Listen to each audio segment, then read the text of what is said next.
Hi guys, ito ang aking quick soup for today. Ayan, ito $5 lang ito. Mura lang. $5 ito, atay or agal. Ano ba yan? Atay. Tapos pork meat $10. May wolfberry siya at saka itlog. And then ito ang ating pinaka-main. Yung kauke na tinatawag.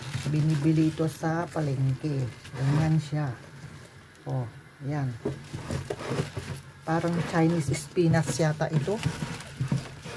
Oh, yan. Quick soup lang yan. 30 minutes. Okay na yan.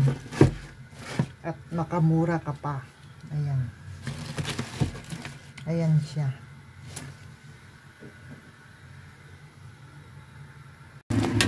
Done na yung ating soup. Ito na po. Thanks for watching.